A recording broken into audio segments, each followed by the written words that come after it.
All right, good morning. Got a couple seconds before we get started. Once my tablet says that we are at 5:30, we will get going this Monday morning. Montag lunes. This is where we are.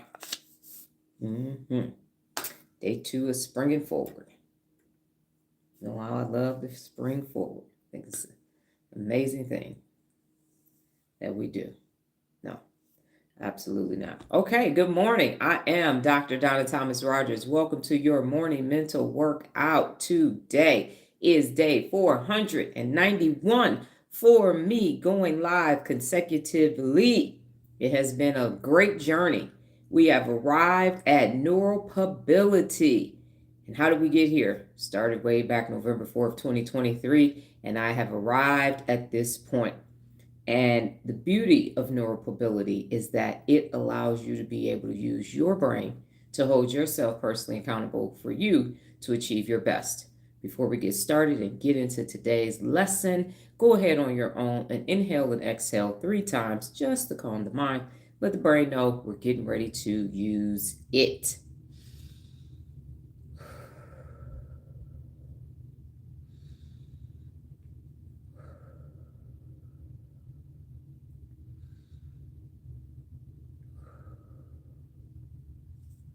So as we know, I launched Neuropability. This is the 3rd day.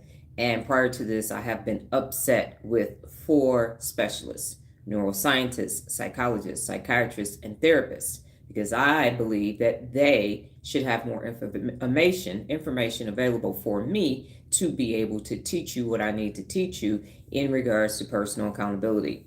But as I was having a conversation with my daughter yesterday, she brought it to my attention earlier that day. We were talking about employees, employers, and leadership and managers. And she said, "Ma'am, Dr. Donna, they are employees." And it had not occurred to me until then. They actually are employees. They have licenses and they work for associations and all of that. Good morning, Regina. And so what I did yesterday was I looked up the job description for neuroscientists, psychologists, psychiatrists, and therapists. And I have to apologize to all 4 of those groups because teaching you how to use your brain is not part of their job function. It's not. One group studies the brain and works to find out what diseases there are in the nervous system. Another group studies the actual behavioral diseases that are attached to it, and they use cognitive behavioral theory for psychiatrists and psychologists, and then therapists actually use, good morning, therapists.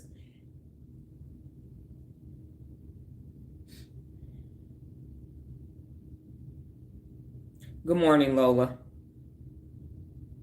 So therapists actually use talking therapy in order to help people. So it wasn't their job description. It wasn't for them to do this. So I am apologizing to all 4 of those professionals and those people in those industries because I thought that that was their job description, but it was actually not their job description.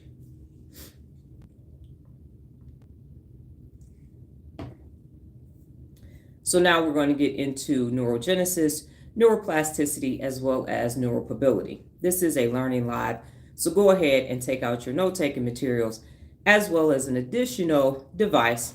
I have my tablet here. Go to theturnarounddoctor.com and go to the 74 Principles of Real Leadership.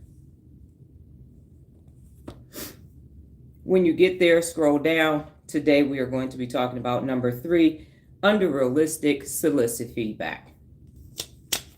Apology done. I can put that in the trash. Let me know when you're there. I think, Lola, you'll be working today. I did see you on Instagram as well. Thank you for joining me over there. So when you're there, just give me a thumbs up.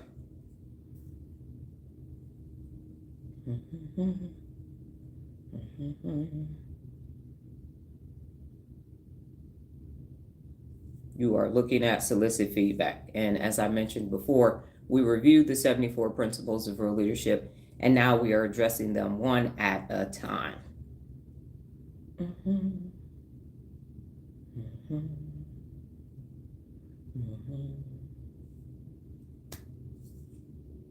Thumbs up when you're there. And just as a friendly reminder, as I continue to ask questions, ...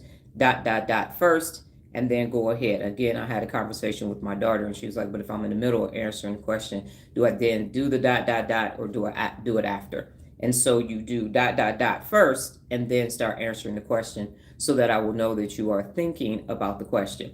So a quick review. Neurogenesis is what gives you the ability to create new neurons in your brain. For a long time, neuroscientists believe that you had the neurons, you were born with them, you developed them during your childhood, and then that was it. And nothing else took place after that. Now, new research has shown that there is this process called neurogenesis where new neurons are formed in your brain as all the way up until you are no longer here. And the process that's used is basically once you have the new neurons, you have neurotransmitters that speak to the other neurons and talk and communicate throughout the body, and they create neural pathways, which is also known as neuroplasticity. That's the brain's ability to physically wire and rewire itself to make those neural pathways. So there are things that you know how to do, you learned how to do, and those pathways are there. And then there are things that you never learned how to do, and so you don't have those neural pathways. And as I have mentioned before, your brain is hardwired for negativity. It is hardwired for negativity, and everything in the world, especially in the adult population, is very much negative. I would say 90 to 92% of it is negativity based. And we talked about negativity bias a couple of weeks ago.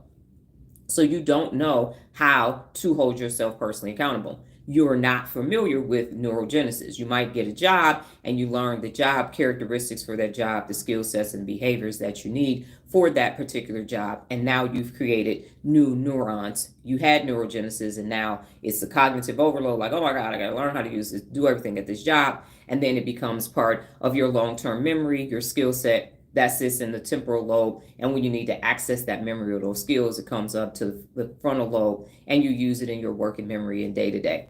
But that neuroplasticity is your ability for the brain to wire itself and create new neural pathways. And that's what you're doing every day when you're here, is you're creating those neural pathways to wiring your brain from being unaccountable to being personally accountable. Now, the benefit of this is if you don't use those neurons and those neural pathways, that's what's called pruning, and those you won't be able to have access to those anymore. So if you happen to be ignorant like Dalton, if you learn how to stay here and create new neural pathways, then your ignorance won't be wired to being stupid in your brain, and you'll actually be able to create new neural pathways to something that's actually productive and value added in your brain and in your life. So that's the benefit of having neurogenesis, is because you no longer have to be an imbecile or a fool. You actually can be smart, and you actually can use your brain for what it was designed to do. And that's the beauty of neurogenesis and neuroplasticity, because just because you were born a fool doesn't mean that you have to die an idiot. Now, the benefits of having neuroplasticity in the environment is that you need to be able to challenge yourself. And in challenging yourself, you need to learn new skills, hence creating those new neurons. And the environment that you do that in has to be enriched. It has to be an environment that is allowing you to learn and grow and develop. Now, when you can't use neurogenesis and you won't create neuroplasticity is when you are in an environment that is stressful and that is fear-based. And that is why it is so difficult for adults to learn and create those new neurons through neurogenesis, is because it's so stressful and everybody's on edge, and everything between all the biases and everything else and dopamine, everything's just So you don't have an environment in which you can learn. And that's where I come in. That's what these daily lives are for. A place where you can actually come and woosah and create new neurons so that you can have neurogenesis and you can have neuroplasticity. You can use the 74 principles of real leadership because they are tools in order for you to navigate through your day-to-day life and allow you the ability to become your best. Because there are 6.8 billion adults waking up not thinking that best is possible. That negativity bias is the answer, and that's as good as it can ever get, because of the ability or the inability to recognize you have the ability to create new neurons. You have the ability through neurogenesis to learn, grow, and develop your brain as it was designed to do. That's the whole purpose of everything that I'm doing. The reason why I was born now, I get it. I understand it. Will this be a challenge? Absolutely. Because every time I go to do some research, all of the research is based upon negativity bias. All the research is talking about children's brain development or mental illness or a deteriorating brain. So my challenge to create new neural pathways is to take that negative and turn it into a positive so that I can give it to you with the 74 principles of real leadership and teach you how to use your brain to become your best, how to wire it to personal accountability, because it clearly is not. And the group of people, again, that I thought was focused on that, it's not in their job description. So here we are. So you have to be in an enriched environment in order for you to create those new neurons. And when you do, now you're creating through neurotransmitters, new neural pathways, and that plasticity is wiring your brain to all of the things that you want to learn how to do, which is to be personally accountable and become your best. Again, this cannot happen in a stressful, fearful environment, and I call that environment Loserville, where 6.8 billion adults actually reside. So what is neuropability? Neuropability is taking neurogenesis and neuroplasticity and combining it with personal accountability. So you're getting new neurons, you're wiring your brain to personal accountability so that you have the ability to become your best every single day. I believe that is the most simplest explanation that I could give you without going too scientific. New neurons, new neural pathways, wire it to personal accountability equals bad mofo. Okay? So today's topic or today's principle of real leadership that we're going to be using is solicit feedback. So if you are on the website, theturnarounddoctor.com, the 74 principles of real leadership, scroll down. Third one under realistic is to solicit feedback. Now, I've talked about this before. I just want to reiterate it again. Constructive criticism is not feedback. It's actually destructive criticism. When you criticize someone, it's negativity, it's negative, it's an attack to you. You never feel like the person that has your best interest at heart, and you leave feeling deflated and defeated. So anytime someone tells you, I'm going to give you some constructive criticism, they basically saying, I'm going to talk shit about you and ain't really nothing you can do about it because it's under the constructive criticism umbrella. It is destructive on a good day and destructive on a bad day. And any person that utters those words is an unaccountable person and doesn't want what's best for you. They actually don't want what's best for you. So you have permission going forward. If someone says, I am going to give you some constructive criticism, you are going to say, no, you are not. Exit stage left. That's because it's going, all it's going to do is deflate you. What does need to take place is feedback. And feedback in the definition, what did I do with this morning? I'll get to it. So I'll flip-flop it. So the definition of feedback is information about a person's performance or task or behavior, which is used as a basis for improvement. Information about a person's performance or task of a task or behavior, which is used as a basis for improvement. So when someone is giving you feedback, they are giving you resources, skills, and information for you to improve, for you to become your best. And they are talking about your behavior or your performance, but they are not attacking you as a person. You ain't shit, your daddy ain't shit, your mama ain't shit, you come from a long line of people who ain't shit. That's constructive criticism. But to say, you know what? Here's an opportunity for you. Your reading comprehension is good, but it can improve. And here's how you can read better. You can read one book a week. I recommend reading Who Moved My Cheese. It's a simple read. And then from there, don't read books longer than 200 pages. Take the page count, divide it by 7, and read those pages every single day. And then have a discussion about what you read to improve your reading comprehension. And when you do that, you are going to be a more effective communicator. You'll be able to problem solve, and you will improve your reading comprehension as well as your reading ability. That's how you give somebody feedback. That's how that works. So it's a sandwich approach from Toastmasters, positive, negative, positive, and the person leaves with an actual strategy to improve their reading comprehension as well as their ability to communicate effectively. That's how you know someone is giving you feedback. When someone says you ain't shit, your dumb ass can't read, you come from a long line of dumb ass people who can't fucking read, you a fucking idiot, that's constructive criticism. Learn how to read, bitch. That's how, and it probably won't be that bad. I'm using an extreme example, but that's how it happens. So you're like, damn, my great grandpappy couldn't read. Fuck, we just fucked. Can't none of us read. And then when you hear, well, nobody can read in our family, and then you pass that shit down. And then you just create a bunch of people who can't fucking read anymore instead of changing it because it's neurological. So No more constructive criticism, no more destructive criticism. If someone's saying, well, if you can't take criticism, I can't. I'm not going to fuck you. I'm never going to take criticism. What, how, why? It's an unaccountable word designed by unaccountable people to level you, to make you feel bad, to make you deflated, and to ensure that you stay stuck wherever the hell they say that you are. So do not accept it. Get back. No. Throw some garlic at them motherfuckers. Whatever you got to do. But do not accept it from, I don't care, an insignificant other, a spouse, a parent, an employer, employee. It is dangerous, and all it does is create a hijacked amygdala and makes you fight, flight, freeze, or appease. And most of the time they're doing it, they want you to appease and stop what you're doing. See, you always, that's what's wrong with your ass. You always, no, absolutely not. Kick rocks. So solicit and feedback. So the definition of solicit is to ask for or obtain something from someone. Ask for or obtain something from someone. Now, the reason why, and I've alluded to this before, the reason why you ask a question is because as soon as you ask a question, the brain has to stop. Not a closed-ended question. And a closed-ended question is when you say yes or no. A closed-ended question is not going to elicit this response. So what has to happen is you have to ask an open-ended question. And I learned this from Frito-Lay as well as a continuous improvement master trainer. What questions do you have about?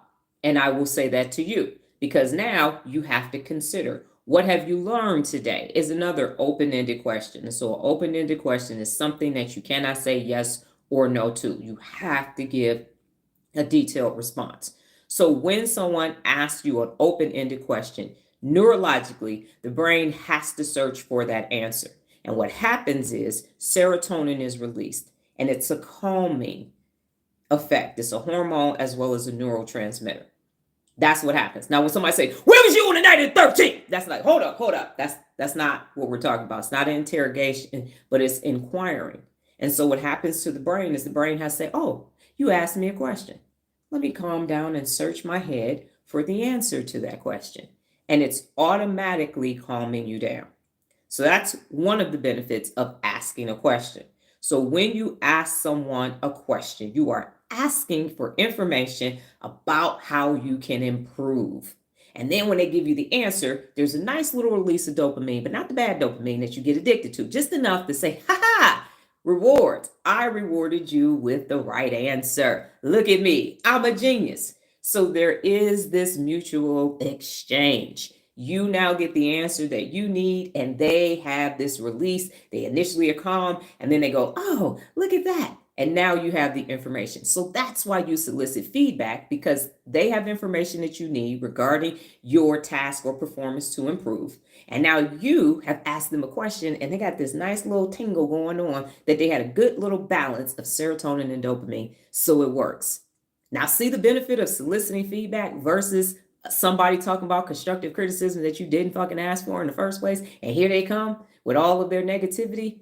When you are holding yourself personally accountable and you are talking to another person that's personally accountable, there is always this exchange that you will benefit from, even if there's conflict, because anger means something needs to change. So if you have a conflict and you sit down and talk about it, you are both going to walk away with a solution to the conflict, and it will be solved. Fix it for good, fix it forever.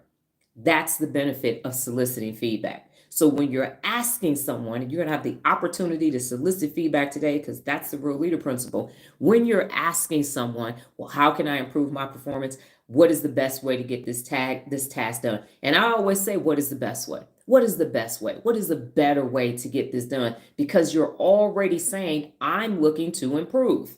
I'm looking to improve. Instead of saying, why my shit so fucked up? What's wrong with my damn graphics? Why my shit can't look like yours? Negativity bias. So now everybody's negative. But as soon as you say, what is the best way? Serotonin says, hey, how y'all doing? Y'all looking for the best way? Thank you. I'm getting ready to give you the best way. And well, I don't know. Well, let's Google it. What is the best way? And now you have this united effort to find out the best way for you to improve your performance or your behavior. That's why you solicit feedback. So you don't say, yeah, I'm looking for some mentorship. I hate that. Hey, Dr. Donna, you know how many people have asked me to mentor them? No, absolutely not.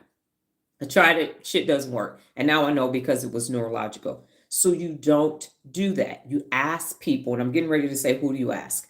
So when you're soliciting feedback, it's going to be an exchange for both people if both people are personally accountable. If not, why you always asking shit? Here you go again, asking me a damn question. Why don't you go look it up? Ain't that what the Google is for? Don't ask that person. Okay? That person is not go. They gonna make you. You gonna create a hijacked amygdala. Now you gonna be like, oh God, this is terrible. Oh, I don't want to do this. So you want to ask a person who is actually going to give you performance focused feedback, behavior or performance. They're going to give it to you so that you can seek best. So you can also use this when someone is kind of not having a good day and you want to shift the dynamic. You can ask them a question that you know they are an expert in, and it will automatically shift what they're doing because the brain has to answer an open-ended question. So if you find somebody in a cantankerous mood, I do this with sales clerks and cashiers all the time. I'll take something yesterday or the day before, we were in Target and our cashier had a red sweater on, but he had a crochet patch that was pinned on it. And I said, I asked him why was it pinned on there, and he said, I said, are you using that for a pocket? And he said, no, I'm using this as I don't want to sew into this because this is my husband's grandfather's sweater that I found in the garage. And we just had a moment. I was like, oh my goodness. And he was like, yes, and I've been mending it and sewing it and everything. And there was just this exchange. The line was long and it was busy and everything. But asking that question, you could just tell that he had this sense of pride now being able to have that story and that exchange with somebody that now he's wearing his husband's grandfather's sweater. Like, how did you still have that sweater? And the gentleman was older than me, so I know that sweater was old. But he said, yeah, I'm working at Target now, so I put this sweater on. So when you start asking questions, there is this release of serotonin. There is this exchange. And I was like, wow, that's amazing that you can wear your grandfather's sweater. Now that I think about it, my grandfather had a brown sweater like that. So see, that moment just came to me. That's why you ask questions and you solicit information. You're looking for information. That's the benefit of asking open-ended questions as a side note. But when you solicit feedback, you want to change the dynamic, you change the energy, you ask somebody in their field of expertise a question about their expertise, put it for you, and now you'll change that energy as well. So number one, you're asking for yourself for improvement. Number two, you're being a thermostat, not a thermometer, and you can change what's actually taking place by asking open-ended questions. So when do you ask for feedback? My apologies, who do you ask for feedback? A person who is personally accountable. That's who you ask for feedback. If the person is not personally accountable, you are going to get constructive criticism because the person is not focused on effective communicating. They're not focused on best. They're not focused on being honest, establishing trust and being trustworthy, and a myriad of other principles of real leadership. It's not going to happen. So don't ask people who are unaccountable for feedback. You're going to get constructive, as they call it. I call it destructive criticism. So don't do that. You're going to ask a person who's trustworthy, somebody that you actually trust. Because when you are asking for improvement from an unaccountable person, they're going to laugh at you, give you constructive criticism, and then leave and go talk about your ass behind your back like a dog. This simple motherfucker over here trying, that dumbass, can you believe she came over here and asked me that? So they have to be trustworthy. If you don't trust them, don't ask them. Next is they have to have high standards. Set and maintain high standards is one of the 74 principles of real leadership. So if they are not creme de la creme, then they are creme de la crap, and you're not going to ask them anything because all they're going to do is tell you bad information, give you misinformation, and guide you down a dark path that will not lead you to your best. And then finally, it's a person who is best and who is an expert. Don't ask a fexpert, okay? If you're getting ready to ask somebody, solicit feedback from them, Google them. And don't just Google them, go to their LinkedIn, go to their social media. If they have articles about them and podcasts, how recent is things, look at all of that before you decide. Because people are like, ooh, they standing next to a bunch of books. They must be smart. Ooh, they standing next to a car. They must have a lot of money. I just saw them get off a yacht. Let me ask them about my financial portfolio. No. You have to do your due diligence before you just start soliciting feedback. I spoke at conferences before, going to conferences, and the person on the stage is like, buy my stuff in the back room. They call it chunking and backroom sales. It's a whole grift. Basically, you speak for free, but then you sell your ass off from the stage so people can buy your program and your books and all of that. And then the next thing you know, you got some shit you can't use. Okay. You got some stuff you can't use, but hey, it felt good in the moment. It had them endorphins and that dopamine boost. Say, I'm going to change the world. So no. Make sure that person is the expert in whatever it is that you're asking for feedback. When I became a distinguished Toastmaster, at the time they were called competent communicators and advanced communicator bronze and all that. Now they're level 1, 2, 3 and up. I went to the top club in Las Vegas where you had to be a competent communicator to even get in the club, because that's where all the district leaders were and that's where all the DTMs were, the main DTMs. And I said, I got to get in that club. Fortunately, I was already a competent communicator, so I was the lowest ranking in the club. And in 18 months, I had my distinguished Toastmaster. I went to the people who had district leadership and I said, what Kay Collis, how do I get to DTM? Good morning, Sharonda. How do I get to DTM? And she sat down with me at my dining room table and told me what to do. And 18 months later, I was a DTM. It's the fastest that you could get it done at the time. And so I did not ask a advanced communicator bronze. I did not ask an advanced communicator silver because they were not a DTM. So I asked them, and there were some people who were DTMs, and I didn't ask them either. I asked the ones for real, that International Toastmasters leadership knew who they were, and that's how I became the best DTM that I could be. So again, you want to ask people you trust, you want to ask people who have high standards, and you want to ask people who are actually best or experts. Do not ask a fake expert, which is a fexpert, Dr. Donna Original Dictionary, because it's not going to work. You ever ask somebody some information that misrepresented themselves, and then you over here, and then you tell them, you come back and tell them that it didn't work, and they're like, well, did you do the da-da-da? That's not what you told me. And that's why I take notes when I'm talking to experts. This is exactly what you said. You didn't tell me to do that. Okay, I did that. Come back. Well, no, because then and now they keep changing it up. You just need to move on to somebody else that knows what they're talking about. Now, what are you looking for when you solicit feedback? You're looking for skill development, how to improve a performance or behavior, and what is the best way to improve. I don't do anything without a strategy, and when I send you all anything, and feel free to attest that what I'm saying is true, I give you a strategy. I don't just say, yeah, go do that. My mother told me go to college, and I thought that was simple. She said go to college like go to the corner store and get some milk.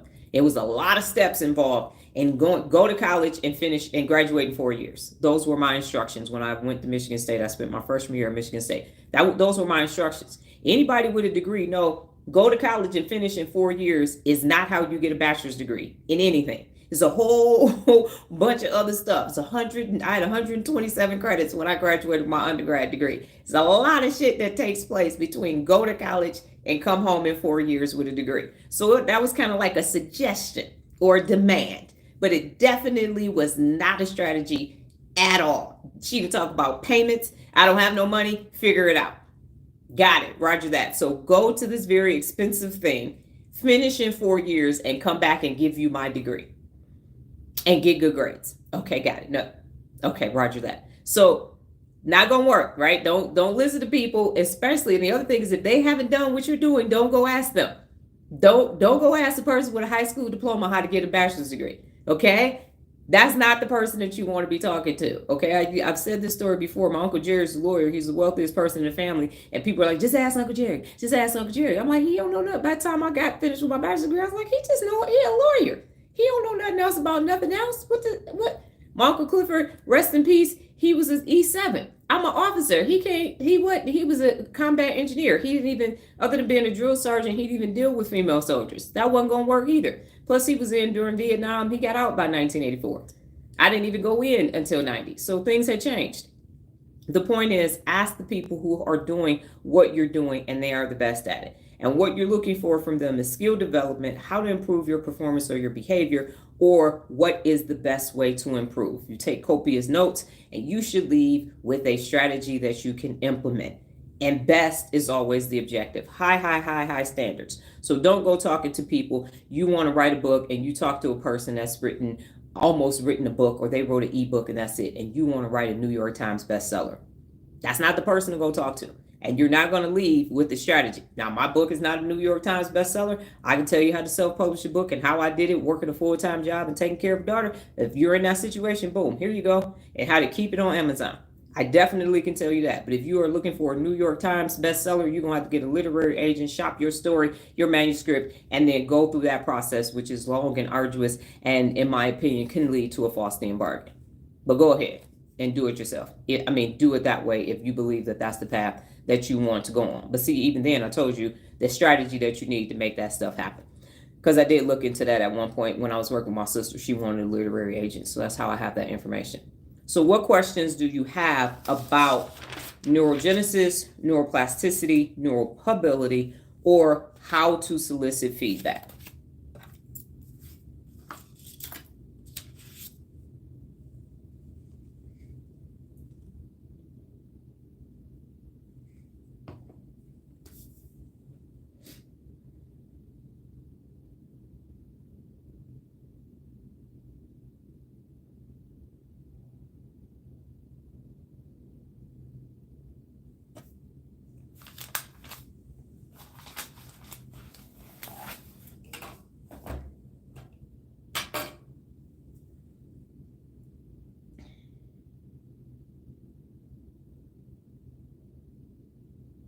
Thank you, Regina. Again, if you have a question, ... so I know. And then if you don't have a question, in this instance, you could just say no question.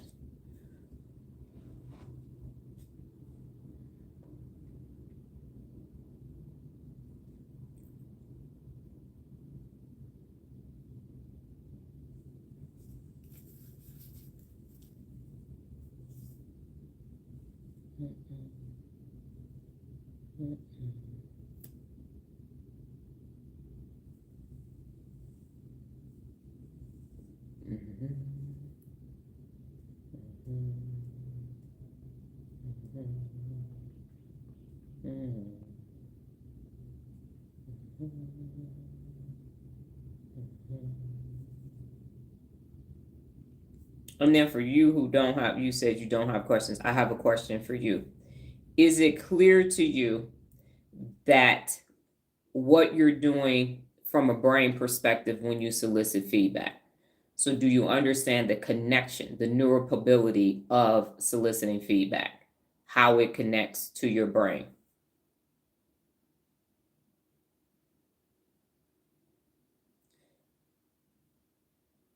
Just comment. So the question for the those of you who said you don't have a question, is it clear? Because again, now that I understand, there's zero background for anybody. We're all all of us have new neurons for this. Are you making the connection that this is neurogenesis, neuroplasticity, and the neuropability of why you would solicit feedback and when you would do it? Is that connection clear? This is me asking for myself as the educator. So, Regina, you said just commenting on the point that neurogenesis and neuroplasticity happens in a safe and supportive environment when one is stressed or in fear, clarifying neuropability. You will catch the replay. Okay. By not asking a yes or no question. Lola, I didn't see the first part of yours. It might have not come through. So neuropability, yes, if you're saying, so neuropability is taking neurogenesis and neuroplasticity and using that to combine it with personal accountability. And that's how you wire your brain to be able to be personally accountable. Right. So if you are feared or stressed, you are not going to have neurogenesis. It's not going to work. That's not where it's created, because it's going to shut down all access to the frontal lobe. You're going to be in a hijacked amygdala state, fight or flight. And so now you can't create anything new because you're seeking safety from the saber-toothed tiger, usually an unaccountable person that's creating a false positive in your life. So let me know if I've answered your question, Regina. Yes, neuropability. Take the L out. Pability. So it's neuropability or P ability. So if you think you just took the neuro and personal accountability and put it together, neuropability. Yes, you will solicit feedback. By using solicit feedback, you are creating neurogenesis, which is creating a new neural pathway to feedback. So you're doing this, yes, neuropability. Kevin, I saw you said yes, makes total sense and clear. That's the one comment that I saw. Did you have a different comment? You said yes, makes total sense and clear. And you have a siren. So, in essence, every every principle of real leadership is creating a new neural pathway, and is creating neurogenesis because you're learning how to use the principle of real leadership. And the neural pathway that you're creating is to use it. So, solicit feedback, new neurons. Now I'm creating a neural pathway to being able to solicit feedback, and that's neuroplasticity. And you will begin to, it will feel uncomfortable and new, and then, or I would say unfamiliar, and then it will become something that you just do automatically. So you will just naturally begin, the more you solicit feedback, it will be something that you will naturally do. Yes, just checking, got it. So it's something that, and that's what the 74 principles are for. So with each one of them, you are creating a new neural pathway. And then what will happen is you will start combining them, which will create different neural pathways because you've combined them together. And that's what gives you this very neuropability existence, which means you are constantly using them. And so you are constantly holding yourself personally accountable. And so I will use this example. Let's say you're putting a desk together. And so you need an Allen wrench. I know you're going to say bit Nola, but for the sake of this, you need an Allen wrench, a flathead screwdriver, and a hammer. Those are 3 tools that you would use to put the desk together. So if you need to solicit feedback, you're actually going to be asking questions, listening, and communicating effectively and soliciting feedback. So the objective is to get feedback, which is the desk. And you're going to use these other 3 principles of real leadership to get that feedback. So you are using them as tools, resources, to hold yourself personally accountable every day to become your best. Hopefully that didn't murk it up and it made it more clear. So we're taking these one day at a time, so you can just look at them one day at a time, use it that day, and become accustomed to using it, and then build upon it each day so that it becomes this thing that you just naturally do. Because now every time you create a new neural pathway of personal accountability, what you're doing is pruning a neural pathway to unaccountability. Because if you don't use that pathway, the brain naturally prunes it, and then you don't use it anymore.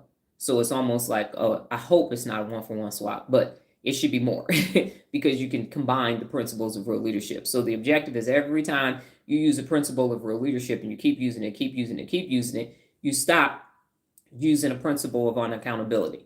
And then your brain just doesn't wire itself. It's no longer even attracted to or attached to anything that's unaccountable. And you just go best.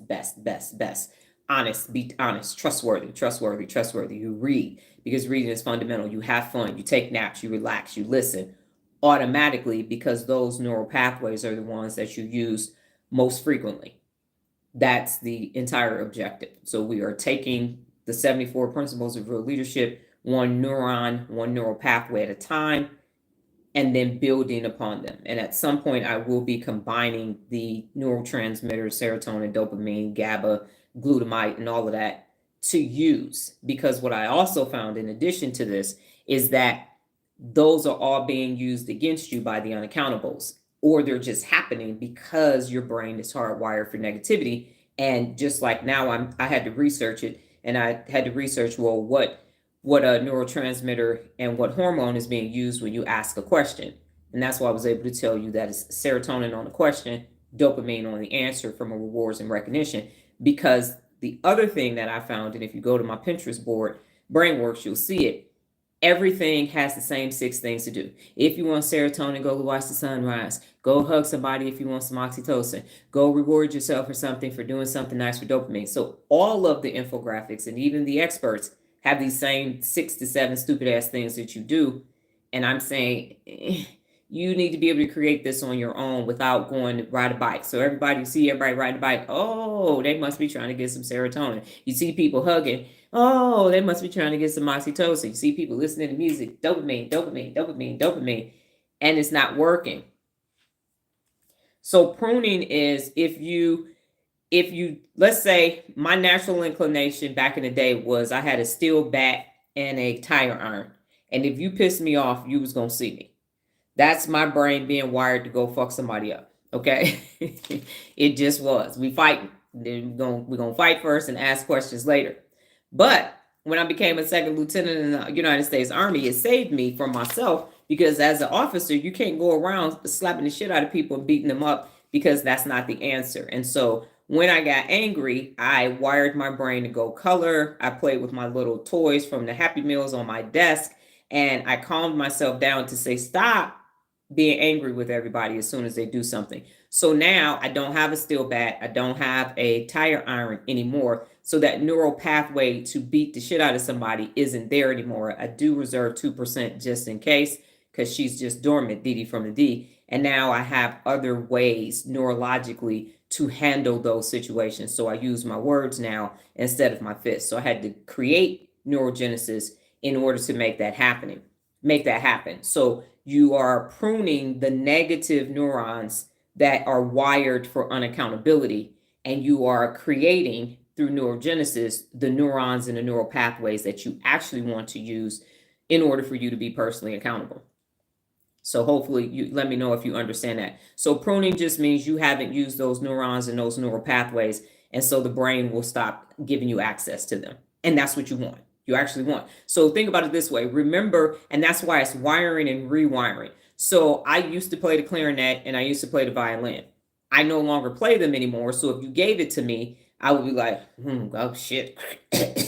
And I would have to rewire my brain to play the clarinet or the violin, because that was in elementary school.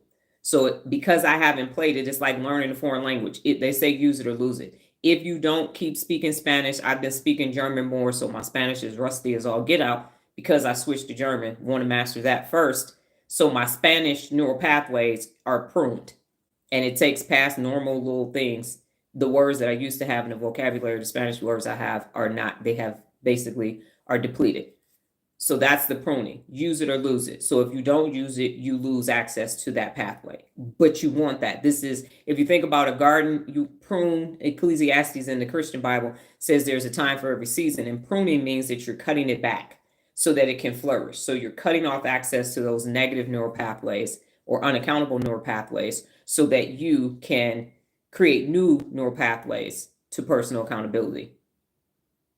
And pruning is better. Yes. So prune the old, out with the old, in with the new, if you want to look at it from that perspective. Those neural pathways, and you can start to ask yourself, does this neural pathway serve me? And if it doesn't, stop using it. Walking around with a bat and a tire iron after I left Detroit was no longer necessary. So it wasn't serving me, so I don't need to use that anymore. Okay, now go to the website, turnarounddoctor.com. And you're going to go to Letters from Louise on the social media tab. So go to the social media tab and go to Letters from Louise. And you want to scroll down to Take. So turnarounddoctor.com, social media, Letters from Louise. It's the third one up from the bottom. And you want to scroll down to Take. I may be redoing the website because of having a WordPress template is just not really conducive anymore from the back end. I want to keep it simple. I don't want it to look like everybody else's. And by staying on WordPress, I'm doing that on purpose, making it loser proof or unaccountable proof. But because we have a Donza today, I will be talking with GoDaddy to see if I can just transfer it over without having to scrape it. Yes, I'm so glad I put that bat down too. I am, because I might not be here. Well, I'd be here by now because I would have served my time and I'd be out and probably on probation, because that's been about 30 years. So yeah, I've been out about 5 years. My uncle was a criminal defense lawyer, so I probably could have got it down to manslaughter. I've been out for about 15 years. Not that I've ever thought about this and contemplated. This line is unsecure. All right, so go to Take and read Take. And when you're finished, after you finish, ... and then let me know your thoughts, what resonated with you. So you're going to read Take, ... and then give me your take on Take.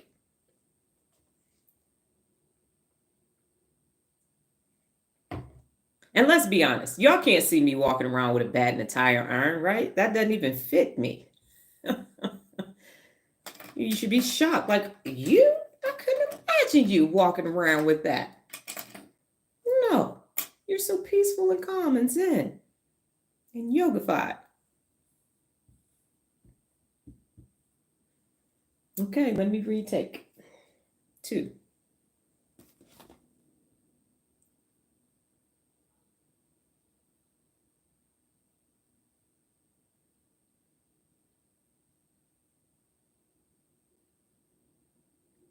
Got it.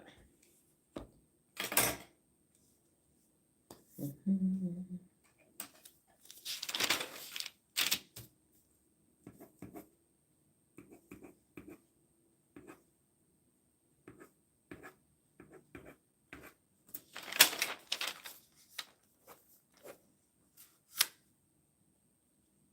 Cap. Ooh. And see, it be your own people. Be your own people coming for you. Your own child. Just gonna put me on blast.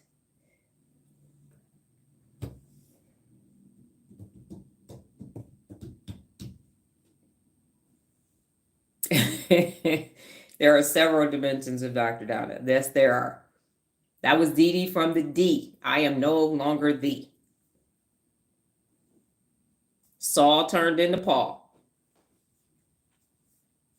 Saul turned into Paul. Okay. We only have the present moment and we can use it to create value for ourselves and enjoy others. Got it. That's your take on take.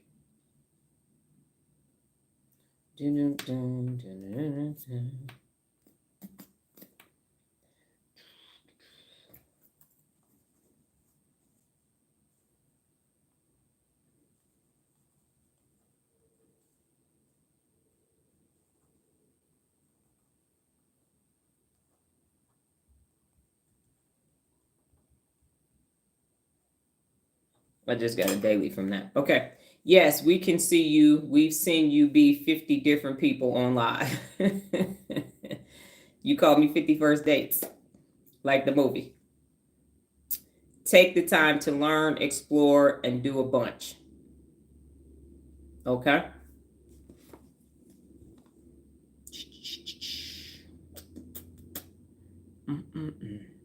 What I will say is the methodology for take, as it was the letter for the day, was take time to, and everything started with a T. So I challenged myself with this to see if I could do it and that it would make sense. Because one thing for me is if I'm not challenged, I won't consistently do it because I will get bored because of how my brain works. I definitely get bored very quickly having to do because it's daily. So when you have to do something consistently over time, that's where boredom sets in. So challenging myself was obviously one of the 74 principles of real leadership. So in designing this poem, take time to, and then have everything be T's. So what happens is I get the word, look the word up, and then I say, okay, what is going to be the format for this poem to challenge myself? And that's what this poem was, how it was designed. As opposed to X out, you were filling yourself with things that add to using the time you have more productivity. Yes, Sharonda, that is a good perspective as well. So you can, the whole point is that you have the ability to create through neurogenesis and neuroplasticity. Thank you. So what I'm showing you all, as Kevin mentioned, there's 50 different dimensions to Dr. Donna, is that there can be that for you as well. Unaccountable people will lead you to believe that you only have one potential, you only have one mission in life, and that's just based upon thinking that because you can't get any more new neurons, you get what you get, that you can't go and do all these other amazing things.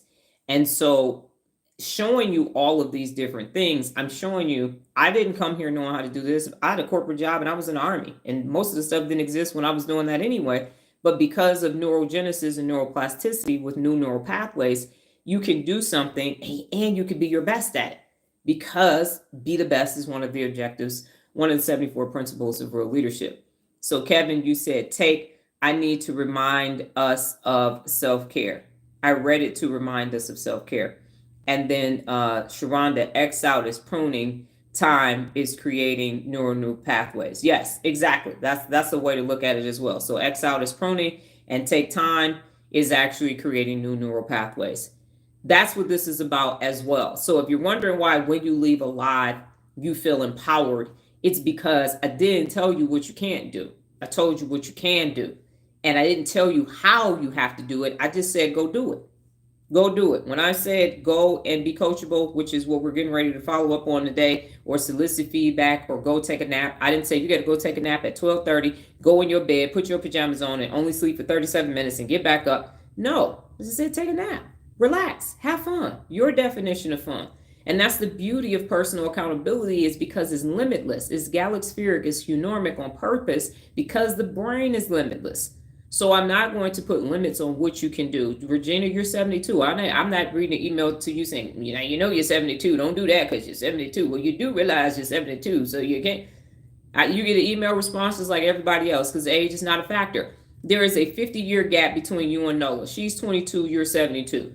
And both of you will get feedback because you are focused on becoming your best and becoming a real leader and using personal accountability day in and day out. So I don't factor any of that in there because I know that the brain is plastic, and as long as you're using it, you can keep using it. That's the benefit of it. So if you want to go write poetry, if you want to be an artist, if you want to go and dance in the middle of the street, go dance in the middle of the street, not traffic. I'm just saying in general, you want to go to a park and just do some Tai Chi. Depending on where you are, it might be warm or cold, but if it's warm enough for you to get out there and do some stuff and go to school and go, I was 37 when I started doing yoga. And I'm more flexible. I'm more flexible than Nola.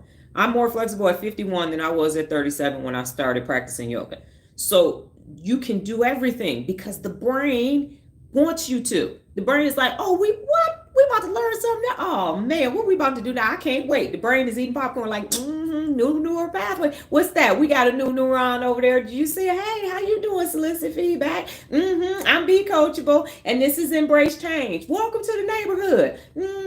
You got any little neurons? Oh, okay. All right. Welcome. All right, we're going to see you at the next personal accountability meeting. We call it Neuropability. That's our whole neighborhood. Yeah, welcome. That's what's happening up here. They are chit-chatting and interacting with each other. They're going to network for real. They're going to neural work. And you're going to be a bad mofo. That's what's going to happen for you. All right. So yesterday's follow-up was be coachable. What did you do yesterday to be coachable? What did you do? And I will say what I did. As we all know, I don't like Google anything but Google itself, the search engine. And so anytime I have to do Google Docs, Google Drive, Google, I have a stern conversation with myself. And so yesterday I said, you're going to finally do it. Nola is always talking about use, which one is on my phone, Nola? I think it's not Google Docs, it's Google Sheets. And so I finally downloaded the Google Sheets app on my phone. And come to find out, when I was doing Word of the Day way back in 2019, we created an actual Google Sheet for it so that I could track it. So as soon as I logged in on my phone, because back then we were doing it on the computer, it popped up. And I said, how do I already have a Google Sheet? I didn't even do anything. But it was some words on there, and I'm going to use a couple of those words. So she taught me once again, because she was doing it on my computer. We walked through, found out that there are some benefits to it. I'm still just not a fan of this because the interface is just, it's ugly. It's unsightly to me. And the code is kind of slow. And I don't like that you have to be on, but you can use your Google Sheets while you're not online if you save it as that. So having to be connected to Wi-Fi and all, I'm like, come on, y'all. I know somebody could write some better code than this. I believe it.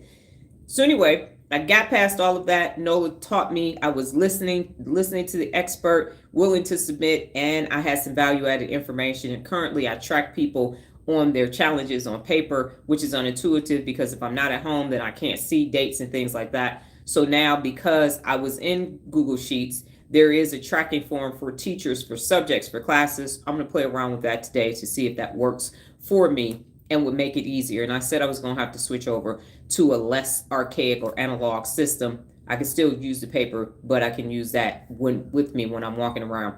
So it was a great coachable experience. And plus it's helping Nola because she needs to work on communicate effectively and to teach me. So it was a good exchange for both of us. For those of you who are telling me what you are doing for Be Coachable, remember you need to ... first because I cannot see you. So you can tell me that you are thinking. So I will know that you are having this serotonin moment. And so then you're going to give me your answer and then you're going to get a little dopamine, serotonin, nice little balance, and then go forth and be happy for today. Be coachable. So yesterday you needed to submit to the expert, be willing to listen, and then apply the information. And so I will be applying the information por la hoy.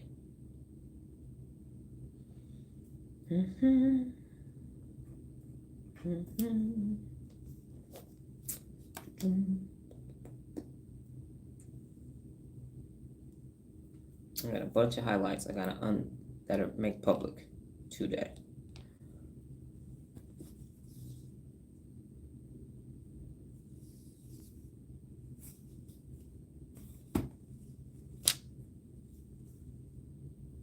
Right. So it was Be Coachable yesterday, and it was basically submitting to the expert the willingness to listen and apply the information. So in order to be coached, you have to be coachable.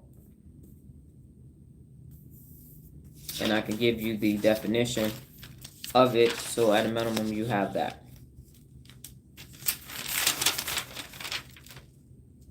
So be is to exist or to take place, and coachable is capable of being easily taught and trained to do something better. So be, to exist or to take place, and coachable is capable of being easily taught and trained to do something better. That's why you want to be coachable. My attendance on these lives is me being coachable. Got it. So then Kevin and Nola. The other thing that I will say is, as Nola and I are looking at who benefits the most from real leadership, and I got it somewhere. So Nola said that the people who benefit the most, because Mary Kay always said we're looking for the people who are looking for us. If you know something is missing, if you know you're not at your best, if you don't have your ish together, and you know that you're your problem. And what I'm finding is that the people who last longer than the people who don't, the unaccountable people that think that they have their shit together are the first ones to drop off. They are. Because they find out how much they don't have together, and they don't like that because of inferiority complex. But the people who actually know, I need something ain't right, last longer than the people. Oh, no, darling, I have it all. I'm just here just to get a tune-up. I think this is cute. I'll do the little 30-day challenge. And I've said that if you do one 30-day challenge in a 365-day year, you're going to have 335 unaccountable days. That's the reality of the situation. And it shows me how much more fixed the mindset is and the inability to create neurogenesis. All right, Kevin, you said coachable. I sat and listened to my 17-year-old employee show me how to better clean our drink machine when taking it apart. And why was it funny? Well, it was funny. That's good. Yes, and go Nola. So this was the cleaned up version, because Nola has a mouth like her daddy, because her mama don't curse.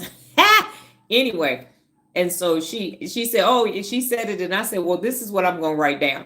And she said, yeah, you Dr. Donald it. But in a nutshell, that this was the tactful version of what she was saying. Because when it comes to unaccountable people, exercise tact is not her strong suit at all. And that's good. A better way to clean our drink machines when taking it apart. Sorry, 247 Sports.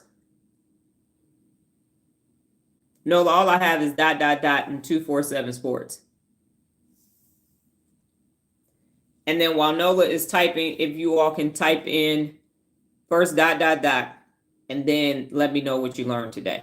So if you have to think about what you learned today, let me know that you're thinking, but what did you learn today? ... and then answer. So I will know who is available, who's working, who can type, who can't.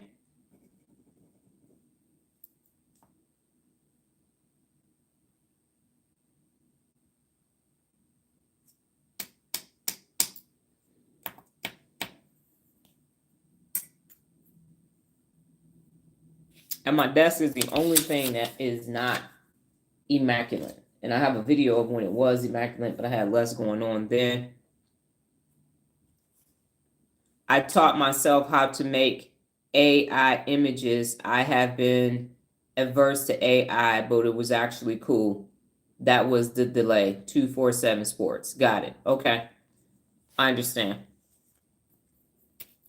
And I know that at some point I will start using AI, just like I used Jiffy and Snapchat and all of that. I will get to it. It's just that when something has scaled and everybody's AI, AI, AI, I'm like, "Psh, how good could it be if it's this many people? Like, how unique is it going to be if everybody is using it?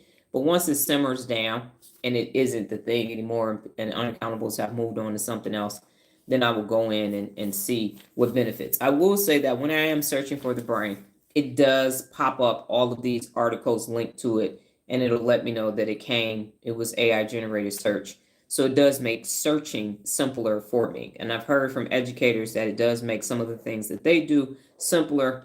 And so just like with money, it's neither positive nor negative. It's the people that are using it and the misuse of it.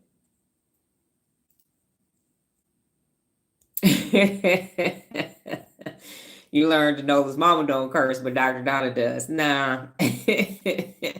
No, Nola's mom does too. Yeah, that's funny. Okay. So what else did you learn, Kevin? You learned anything neurologically about that, about your brain? And I am still having technical difficulties, y'all. I told you this spring forward. I woke up at 2 o'clock. I don't know how I sprang forward, and now I'm even another hour up. Huh. I woke up at 2 like, you're up. Okay, got it. All right. Nola, I was discussing team chemistry. Money isn't the problem. Terrible team chemistry is why you're had 2 terrible seasons. A team that loves basketball and complement each other plays and can win a natty. I learned solicit feedback creates new neural pathways. Got it. Positive impact on soliciting feedback. I appreciate you sharing the sweater story from Target as an example of a mutual benefit. Yes, that is awesome. And I teared up a little bit because you could tell that he had this attachment that he was willing to share the story with a stranger. I told y'all people just be spilling their heart as soon as they meet me. I get the whole story, all of it, every last bit of it. This message is held for review. Somebody typed something and it was held for review. So I don't know what that was. So yeah, so the benefit of personal accountability is that everybody benefits. And that's how it was designed as humanity, was for us to be able to have exchanges with each other and leave with what we need. If you want to think of it as bartering, you have hay or you have a cow, I got a chicken, you give me milk, I give you eggs. We're just in today's society with that. So what is the example of that for us to go back and use it for our best, to become our best? That's what personal accountability does. And because there are so many people in the world and there's so many distractions and so much negativity bias, you actually have to wire your brain yourself. It is DIY when it comes to neurogenesis, and you have to want to have a better existence. And then Sharonda, you said I have to create new neural pathways, neuropathy, which was by increasing my knowledge and cease from people, places, and activities that hijack your mind. Yes. And it's just unaccountable people. Unaccountable people are not using their brain as their brain was designed. They are using everything about them as the opposite of personal accountability. So they use all of the neurotransmitters, the dopamine, the serotonin, endorphins, the GABAs, the glutamate, and all of that. They use it improperly. And then they use it against themselves and against others. And that's why you feel how you feel, and everything goes left with them, to include Kevin not being able to go to his favorite restaurant anymore because the person retired.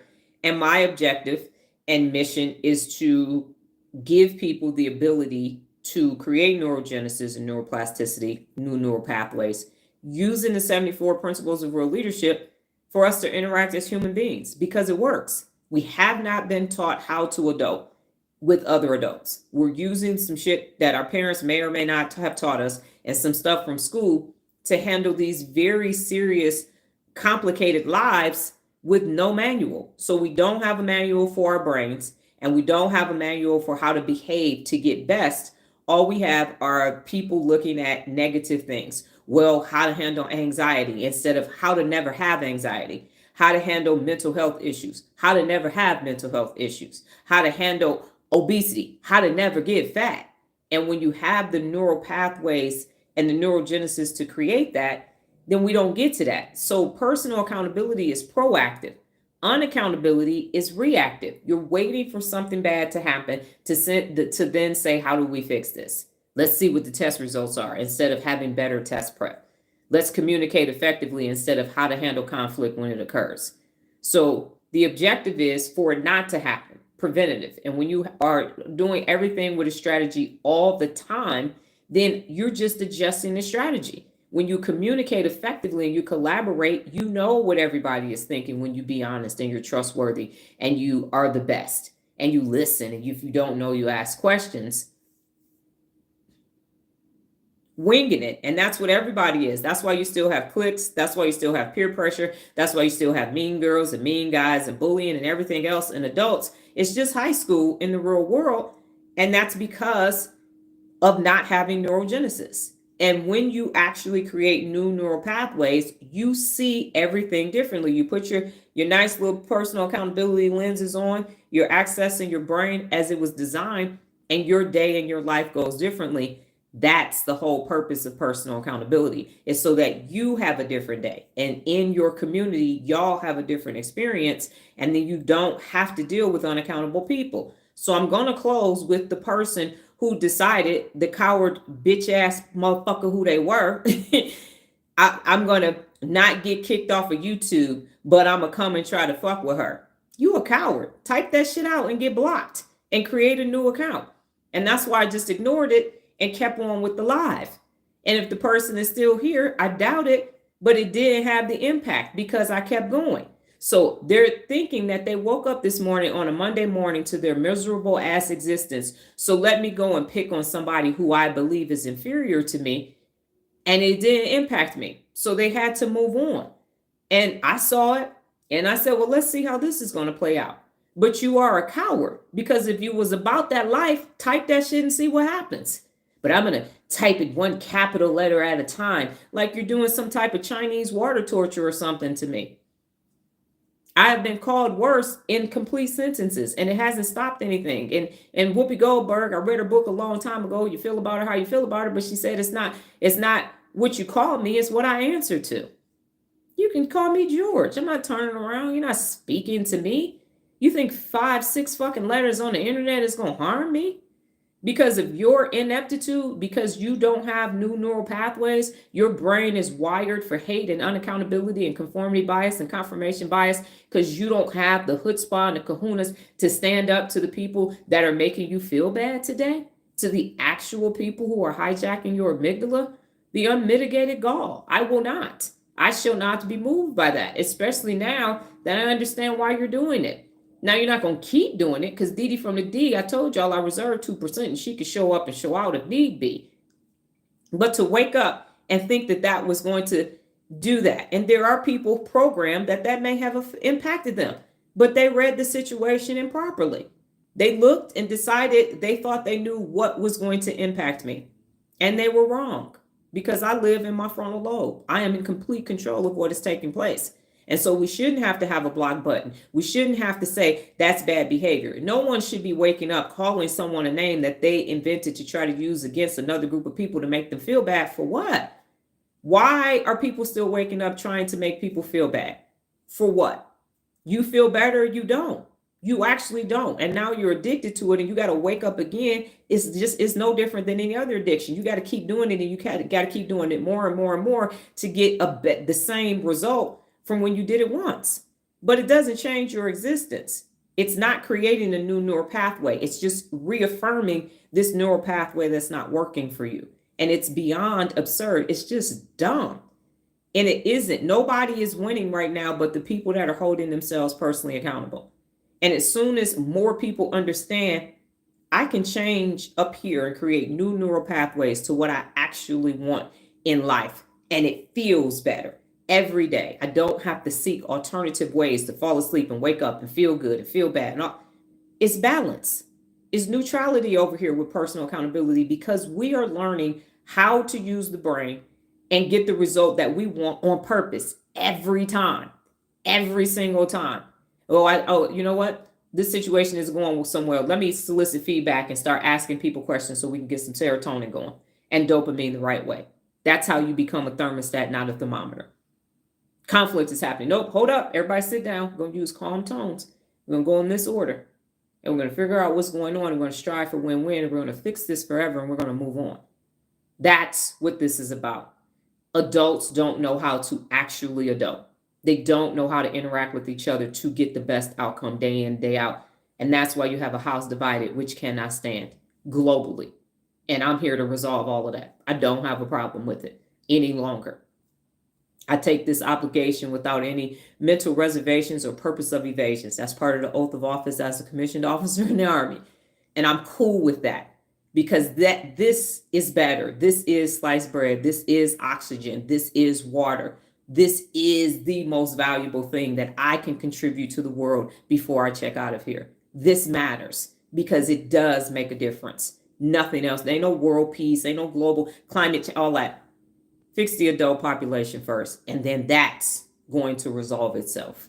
That's how I see that. So the person thought that they were doing something. That's unfortunate for them that they woke up deciding that they chose asinine behavior over they could have stayed and learned something.